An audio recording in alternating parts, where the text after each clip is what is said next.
Hello and welcome to Creative Operations Europe 2022. We're delighted to see so many of you from across the continent and beyond at the event today. Without further ado, I'd like to introduce your conference chair, Nikki Russell. Nikki is a partner at WDC. Nikki, over to you. Thank you. Welcome to Creative Operations Europe 2022. As Tom said, my name is Nikki Russell and I will be your chair today. I'm a partner at a company called WDC, which is a creative and marketing operations consultancy that's based in London. We have been supporting both agencies and brands with their internal creative operations now for nearly 20 years. It is something that we are incredibly passionate about, and it always makes me feel proud when I see how far the discipline has evolved during that time, and inspired when I see the collective talent that we have now in this discipline, especially when we all get together like this. And creative operations has never been more important than it is now.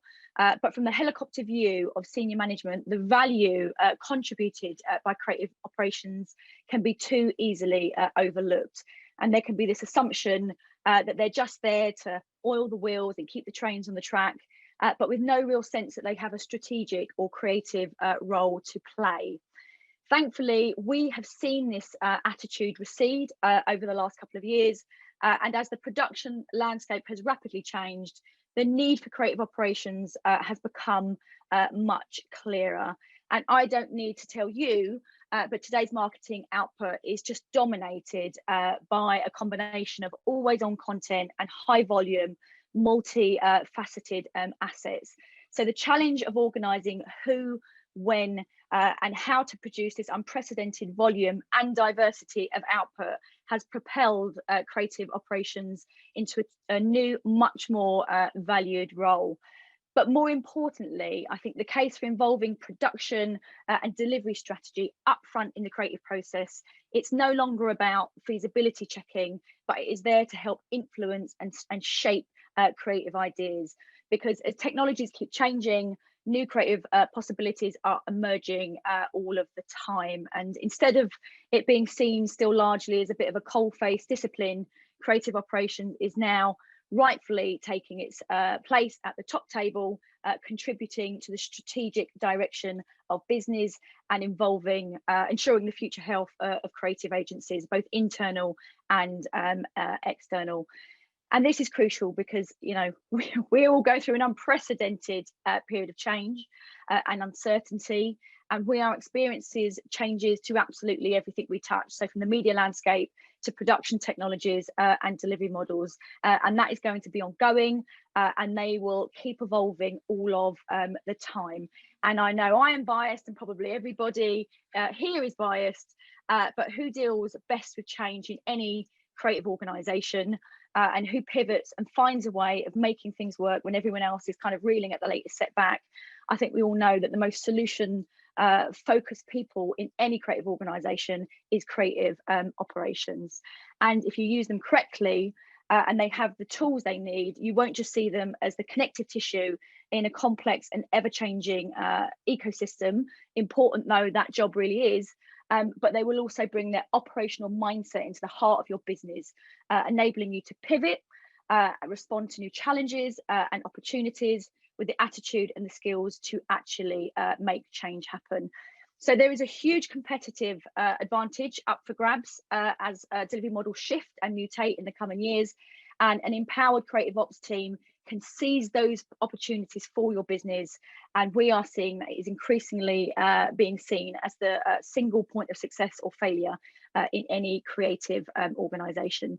So I am grateful as always to Henry Stewart for putting so much time, effort and expertise behind these very important events, and by God have they put an itinerary on for you today. We have some amazing speakers from around the world who really are the top of their discipline, and it promises to deliver many practical insights to choose from when considering how your creative operations can optimize, innovate and evolve. But before we dive into the programme, I just want to thank our sponsors for supporting the event. We can't do it without you. And you can visit them throughout the conference via the exhibition tab. So please visit them in your breaks to find out more. During the sessions, we encourage you to chat with your fellow attendees, and please make the most of our expert speaker lineup by submitting your questions using the Q&A panel on the right-hand side of your screen. You can also use the chat tab to get the conversation going and navigate to the lounge bar, where you can participate in real-time networking with your industry peers. So grab a cuppa, have a mingle, and make as many connections as possible, because we really need to get this group together and sharing as much as we possibly can. If at any point during the event you need assistance from the Henry Stewart team, please use the chat bot on the bottom right of your screen, and one of the team will be on hand to help you. And then lastly, we're delighted for the return of the Henry Stewart in-person events for the DAM and creative operations community in New York, London, and Los Angeles. Please rest assured that the safety of all attendees, speakers and sponsors are absolutely everybody's top priority. So please don't worry about that. Registrations are open now. And you can save your spot and take advantage of the early bird offers that are on, which I believe are for a limited time only. And then, we can have a drink and a mingle in person. Wouldn't that be nice?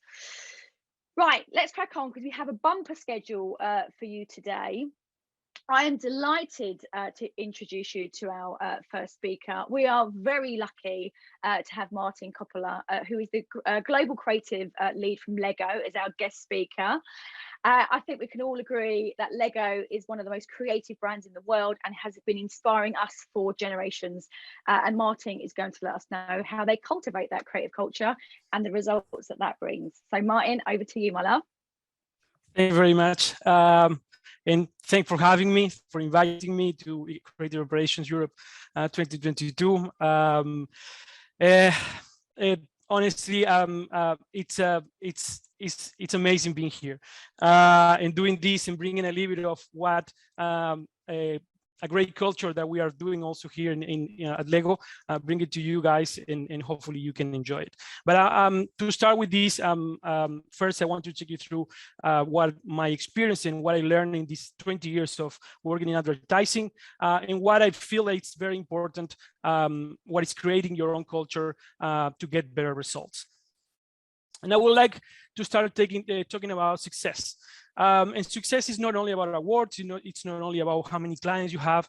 It's not only on how much revenues you can get from your clients. Success, for what I learned, or for what I think it's more about the work, and it's about human capital. I think that's the most important. Success, and that success is coming from that group, from the group of people that create that culture. I work and I live in 5 different countries. I've been lucky enough to travel all around the world. And in every place that I work, in every agency, in every country that I work, I was lucky enough to work with so many people from different backgrounds, different religions, different ethnicities, and that was something that we felt there was an opportunity. Sometimes that can be taken as a barrier, but honestly, in Singapore, I think, because was of the agencies that I work for most of the time, we saw that as an opportunity. So that barrier wasn't a barrier, because we create spaces. We create space outside of the offices that allow us to break the cultural barriers that everyone is coming. It's natural we are coming with that barriers, right? So in Singapore, we found it and we see it as an opportunity. And that experience made me realize how important it's breaking those barriers. In Singapore, I work in an agency, and this is part of the team that we had. And we had one time we counted with my ECD, with Eric Rosta, we counted, we were like 25 different nationalities in the agency in the time that I was there. And we saw that, we then identified that as an opportunity, as an advantage to create our own culture and break, of course, that barriers. So we did it generating in spaces to interact outside of the office, as you see in all these pictures. And so Eric was always taking us to museums, bars, dinners, and he started opening also his house, his home, to us to meet there and enjoying breakfast or enjoying lunch or going for dinner. And I think that was really, really important for us. And I think also what happened because of that, more opens start opening, right? So sometimes I was hosting something in my home, sometimes was another colleague or another friend just opening the doors of their home and bringing all the creative team to just to mingle, just to enjoy our time. And I think that that was very important. And all the ideas of doing new things that were coming all the time. So sometimes was something different, paintball, or sometimes was like just karting, sometimes just going in a trip. And I think that was like really important. And all that, and that's how we start to feeding this creative force, because we identified that that all these people, we were working better when we were knowing each other. Martin, yes. Sorry, darling, to interrupt. We can't actually see your presentation, so you're talking about these amazing spaces and we can't see it. So would it be possible to just? Let me. Okay, sorry about that. That's all right. Don't worry. I didn't want to interrupt your flow, but I was like, oh, I need to see pictures of this space. Yeah, let me just share again. Can you see it now? Oh, perfect, perfect. Okay, so I'm gonna take you through again from here. This is part of the team that we had in Singapore. This is the creative team where we were like just going, as I was saying, we were going to bars, we were going to museums, we were going to cinemas to watch new movies. We were visiting. I mean, in this one, in the picture on top left, that's Eric's home. Where he opened his home for us to have a breakfast. And because of that, more people start doing the same. More people from the team start doing the same. And I think that was something that everyone appreciated. And again, that was the way that we find to start feeding that creative force. And because of that, we will start like working between friends and not and why not family, because as an expat, and I've been living abroad for so many years, you get very close to people, or at least I got very close to the people that I was working with. So some of them I want to say like I think they're family. So yeah, so this is what it made our work much easier. We felt prouder of the work that we were doing. We were more productive, and we felt like more motivated. So working late was became just having a good time with friends, and going to work, going up. Going out was just like work, and going to work was just being with friends. So it blended a little bit on that two worlds, and I think that was what it makes everything much easier and more productive. Yeah, so I mean, and again, something that I felt like very important, that just winning an award, and I know at the beginning I say like it's not the most important, but I think it's what also keep us in the advertising world motivated to keep doing better and better. But winning an award or winning a pitch with friends, for me, it tastes absolutely different than just winning it with a colleague. And that's what I really enjoy of that time in Singapore. Not only Singapore, in Vietnam, of course here in Denmark, but I'm going to take you through what we are doing here at Lego. So yeah, at Lego we start doing the same. I mean, Lego were really doing it, but I think now we are after COVID, we need to start from scratch. So yeah, I start here at Lego 3 years ago. 2 years of that was in lockdown, so I didn't get to know that many of my colleagues. So we needed to start from scratch. So yeah, we are trying our best of getting these two worlds of like the old way of working and the new way of working from home. And I think Lego has been doing it absolutely amazing. I really appreciate from the company, from Lego, to being so open and helpful with all this and giving us also these spaces. So this is the campus I don't know if you saw it, but it came out in a lot of news. It's an amazing building that we just launched it a few months ago, like 2 months ago, and this is our new home. Here we have different activities. We have, activities outside of work. So we have a gym, we have a cinema, we have ceramic classes, we have woodwork, paint. We have spaces to be creative. And this is only in the campus. We have 3 more buildings that we need to start build all this again in the buildings, but the central space is here, and it's absolutely amazing that Lego is doing this for us. So again, Lego is giving us that space to create our own culture. But it's not only based on the physical space. And this is how I see it, and this is what the agency start pushing a little bit more. It's not only in the office, it's not only in the building. A few weeks ago, like 2 or 3 weeks ago, I was hosting here in my home breakfast. We took a day off, and that's what Lego gave us the space, or the agency gave us the space to take a day off. And just get together, all the creatives. So I opened the doors of my home. I host with one of my friends, which, because he's not a colleague, it's a friend, Julie. That we host here at my home breakfast with all the creatives. And after that, we went to a museum. Aros Museum here in Aarhus.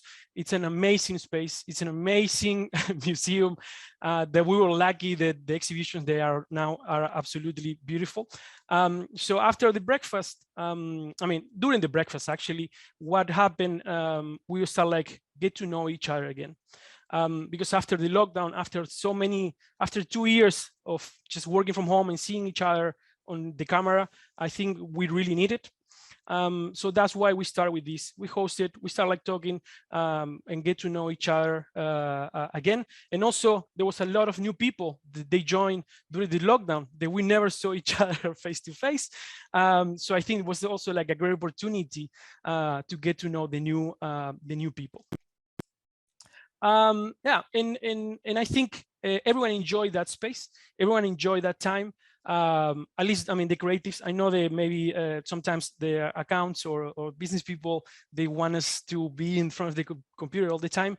But I think it's most necessary to have that time, that space to get to know the other person. Because again, as I was saying, that barriers sometimes can be difficult. But if you see it as an opportunity, I think it's a great space to explore. And again, just working between friends is completely different than working with just a colleague or someone that it's in the office.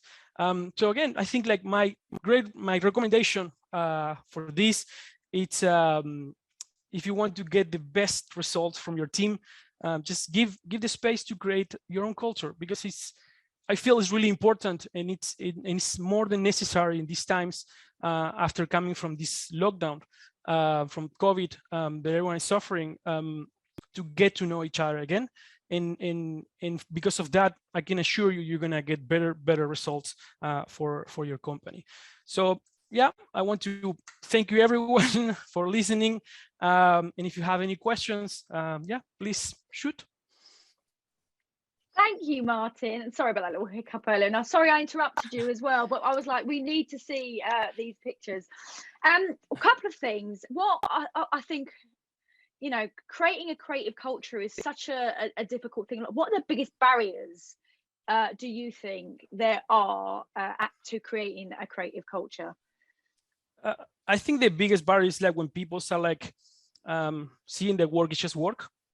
And at least for creatives, I think at least the work that I do, the work that I like to do, is not just work. I put a lot of myself in it, and I think that's one of the biggest barriers when you're just facing that your people, your team is just going to do the time and going back home. I'm not saying that you need to stay later. I'm not saying that it's not that you don't need to work late, but you need to know the other person that you're working with. I think that's essential, because if not, in my personal opinion or my experience, I work much better with a friend with someone that I know, the someone that I trust, the someone that I can just share my ideas without being judged. And I think that was really important. Yeah. Yeah. And how, because what we find quite interesting, because obviously Lego is inherently, you know, I mean, it's in its DNA, isn't it, to be creative. But what, you know, what we find sometimes, particularly when we work with in-house agencies, if you work for a telecoms company or a banking company, the clash between you know, the way that company works and the creative culture that you're trying to cultivate, there's so much rub and there's so much tension there. I'm just wondering, you know, how much, what tips would you have about trying to bring the business into your kind of creative culture? Like, what is it like to, what can they do to work with you better, you know, and to try and break down those barriers a little bit? I think that, I mean, to break the barriers, and I think one important thing that maybe I'm forgetting to say is you cannot force it, right? You cannot force that times. You cannot force people to go to meetings outside of work if they don't want to. So that happened. It happened in Singapore. It happened in Vietnam. It happened to me in China. I think was the most. Getting to immersing the Chinese culture was a little bit tough, but I think you cannot force that people. You're always going to have in a team people that they just want to go do the time and just go back home, but you need to identify that, and you need to try to encourage the people, incentivize that people to come out with something, to make them part of it.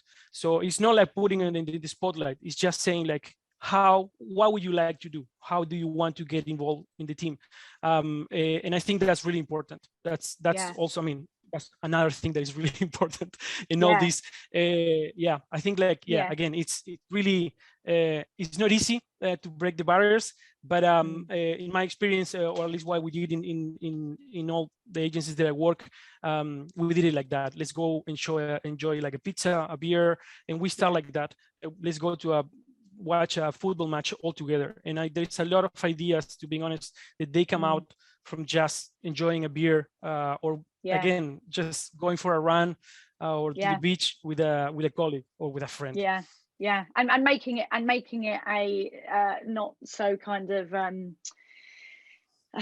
what's the word I'm looking for, like sanitized, you know. It's like when you're working with creatives, actually it's that inspiration, inspiring, and letting the guard down. We've got some great questions coming through. How important do you think it is to build this culture between creative teams and also, for example, account handlers and producers in other departments? It's not easy. That's a good question, because it's not easy. Normally accounts, or like, again, it's not, I don't want to talk bad about the accounts because I love to work with them. At least with all the accounts that I work, I have like a great relationship. It's not easy. I think accounts always, they had an agenda, and that's coming from the client. And I think if you one of the things that we were doing in Singapore is like, we were just saying, and we did it here in Lego too, is like, we need this day, and that's it. And there's no discussion, and there's nothing that's gonna make things worse, right? You can delay things like one day, no one's gonna die, right? And I know, like, sometimes in advertising we feel like, oh my God, the delivery times, and it's like, it's like that, but we need to stop doing that. I think that is sometimes it's too tough, and it put a lot of pressure. It make actually do the opposite of that culture, right? That we want to create. It's like, if we have that and you feel that pressure and you don't want to do it because you know that there are creatives enjoying that day, I think you're not gonna get a good result. You're not gonna get a good idea. You're not gonna get the best of your team if you're pushing them and forcing them to do something that they don't want to do. And actually, I'm going to put in a plug for creative operations, but that's why it's so important, actually, because that is the biggest thing, I think, in creative production, is that they facilitate that environment to think and try to also be that linchpin between everybody else. How do you motivate someone that thinks work is just work? on that question? Well, honestly, it didn't happen but so far. So I think that's good. I'm not sure. I think it depends a lot on the person. But as a leader, as a creative director, or as an ACD, you need to know your team. You need to know the individuals that are part of that team, and you need to know what that person interests are. So I think that how we'll approach to that is just to like, okay, get to know that person, get to know they're interested, and just bring that interest to the whole team, right? It's like, because again, it's we need to blend. It's this, the create your own culture is a mix of everything. Everyone need to get inputs. Everyone need to bring their own things and just put them together and then blend them. I think like how we all approach it, I will do it like that. Just like, what are your interests? What would you like to do? Get to know that person and bring that interest to the rest of the team. I think as well, something that we always find quite often, there's a big education job when it comes to your world and everyone else's world, to try and form some connective tissue between the two things. Because, and it's about understanding, isn't it, what your needs are and what their needs are and where you can come together. I think education is, and I kind of know that at Lego, they put an awful lot into education, don't they, in terms of having marketing schools and marketing kind of like training centers where they try and get everybody together to kind of go, look, this is what the in-house agency needs from the rest of the business, and vice versa, so that there's always a dialogue that's going on to make sure that everyone understands each other's world. So I think absolutely, I mean, Lego, I have once a week I have a meeting with my manager to know, not talk about work, to talk about how I am. Yes. And that's with every employee at Lego. I mean, we are talking about, like, only here in Denmark, there are 7,000. And every manager is having these meetings. It's like, sometimes it's 10 minutes, sometimes it's half an hour, sometimes it's 1 hour.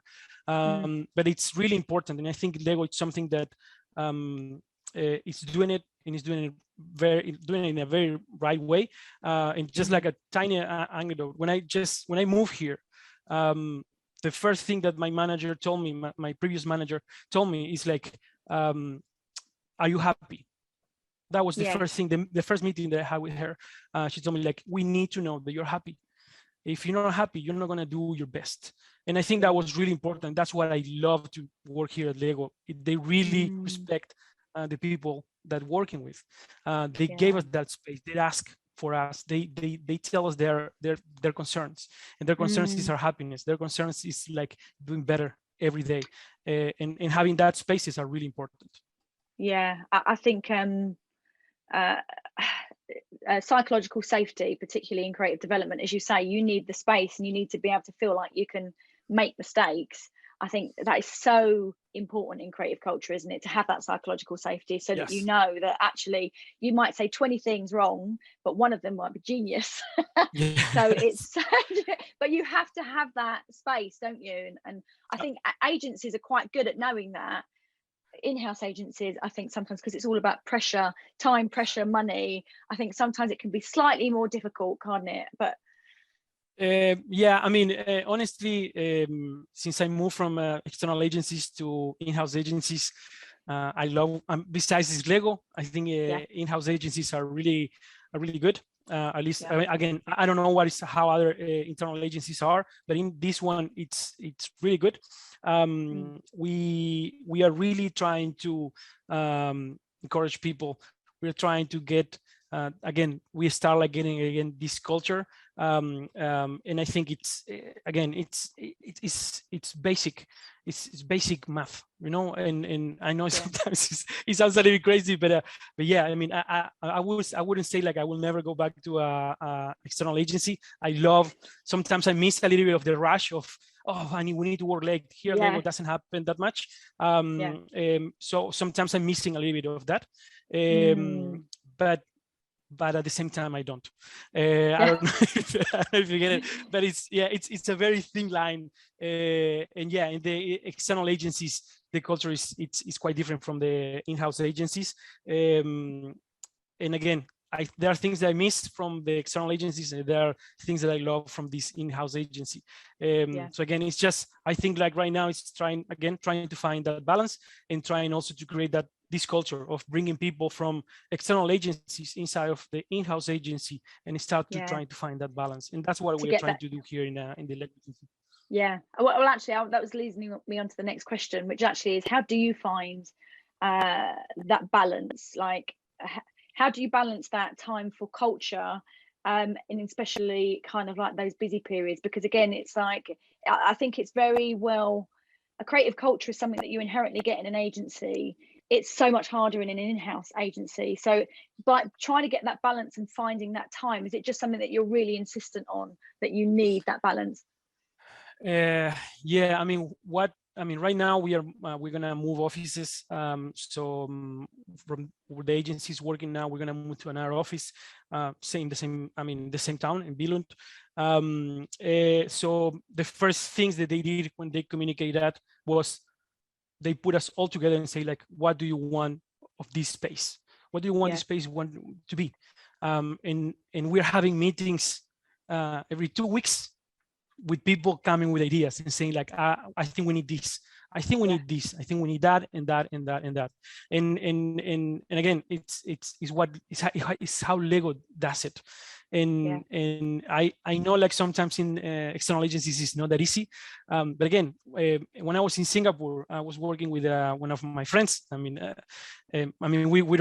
work together in Singapore, and now he's living here, like in Hamburg. A Portuguese guy, Fabio, and he was sitting next to me, and you know what? He liked to play music. I like to play music too.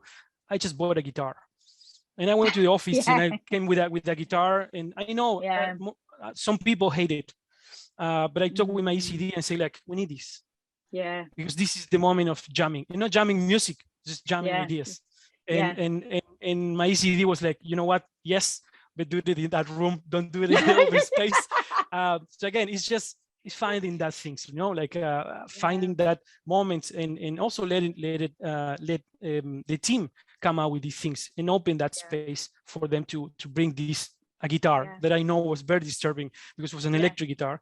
But it's how we did it. And I think in Singapore was amazing. The work that we did in Singapore, we were for the 4 years that I worked there, 3 of them we were Agency of the Year in Singapore.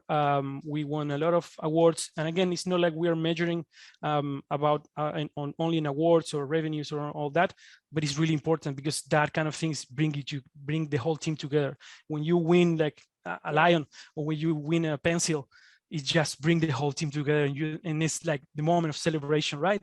It's like the whole effort that you put trying to going to bars, fighting with account to saying, like, no worries, no one's gonna die if we deliver this tomorrow.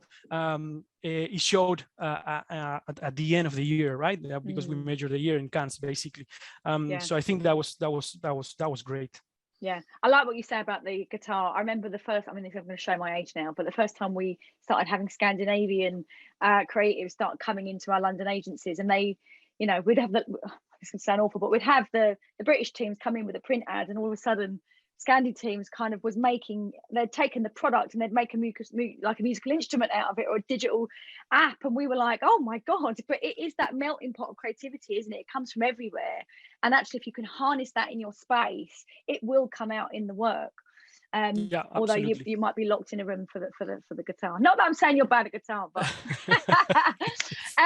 how do you motivate your team to give their 100% heart and soul into the work? How do we motivate them? I mean, I think the first thing that I'm not a good giving speeches, but I try to encourage them to when we receive the brief, the first thing I told them is, like, go bananas. Let's go crazy. This is the moment. The first approach to the brief, you need to be absolutely crazy. There's not wrong ideas. There's no wrong questions. There are no wrong answers. Everything is there. And then, of course, when we start like moving ahead in the process, we start like, okay, this is too much. Not this, Yeah. not this, and we start like narrowing down everything, right? But what I try to do, besides all this, like creating our culture and going out and trying to enjoy the time with my friends or colleagues, I think in terms of work, yeah, the first approach that I do is like, go crazy. There's nothing wrong. And again, I want to, because when I started as a creative, I was very shy on sharing my ideas, and I know that for some of the new people in the office or the youngest, they feel the pressure of like, oh, I mean, I need to come out with something crazy, something they're gonna, and it's that pressure doesn't help, but it's there. So what I told them is like, just go crazy. There's nothing wrong to go crazy, and the young people are the ones that I think they suffer that more than everyone because of the lack of experience. So I try to just tell them like, just be yourself and do whatever you want to do. Yeah. How much did your work as a creative improve when the culture is at its best? Improved like a lot. I mean, and when I was back in Uruguay, so half of my career I did it there. I work in different agencies. Some of the agencies were more open to, I mean, there were agencies that were like working late almost every day, right? That's advertising. But when we start like working with friends, and most of my friends nowadays are from the agencies that work, and I think like we create our own tiny space, our own bubble, between like 4 or 5 creatives that we need to do the pitch or sometimes the awards or just working late because we need to work late. We were just enjoying it. We were just like, let's go for a beer. Let's have a moment just to talk about whatever. Let's break this moment and then let's go back to work. And when I was in Young and Rubik, I'm in Uruguay, I work late a lot, but I enjoy every single night that I stayed. Because I was working with friends, and also the ideas that we were working were coming from there. We're coming from like, we were in a bar talking, and it's like, oh, we have an idea. Okay, let's discuss this. Let's go. And then we were like working that idea the whole night. Again, I was very young, right? I was 20 something when I was doing that. I don't know if I can do it now in my 40s. But it's the energy that you get from the environment, from the people, from the agency, from your bosses. Yeah, and actually, I think you've just answered Lisa's question, which is actually how important is it for you and your team that you have private free time, sort of outside of the office, and kind of like you just said, that actually sometimes your best ideas come when you're having a beer together, and then you can bring that back into the work. That's I mean, it's happened to me because because I live in Aarhus. It's 1 hour and a half from Billund, so I'm half of the time in the office, half of the time in working from home, and I have a friend that she works also in the creative team, and what we do is like, she texts me like, hey, are you home? Do you want to go for a beer? Yes, let's go for a beer. And we start like talking about nothing.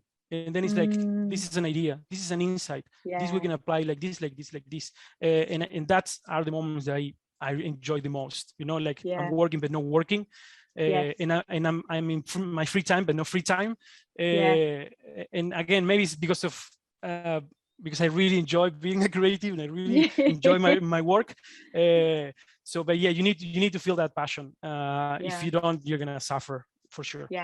I'm going to try and squeeze one more in, if that's okay. Obviously, a lot of people are going back to hybrid working now. What are the things that people can do to ensure that when they are coming together, they're using that time together to do the right thing? You need to be open. I think that's the first thing that you need to be. I mean, not only the company, as a person, as an employee, as a creative, as an account, you need to be open to join a team. You need to be open to come with things to do. You need to be open to just generate that space. If you don't want to generate that space, Exactly. If you don't, if you're not gonna bring anything, just stay there. And again, I said it again, right? It's like you cannot force people to do things that they don't want to do, and that's really important, because that people are always gonna bring, I don't want to say like bad energy, but they're gonna bring like some bad vibes. So like, I don't want to be here, and that can turn everything around, because it's very contagious. And I'm not saying like you need to just take that person and put it in a corner. You, again, as a boss, you need to identify what's happening with that person, what are their interests, and bring that interest to the team, to the culture. Martin, thank you ever so much. That flew by, and we can ask you so many more questions, but thank you ever so much for your time. Up next for everybody, in track one, we're going to be hearing from Wayfair on how operational data can accelerate your creative team success. But if you're looking to join IBM discussing turbocharging creativity, then please head over to track two. Martin, thank you again. Thank you very much, everyone. Bye.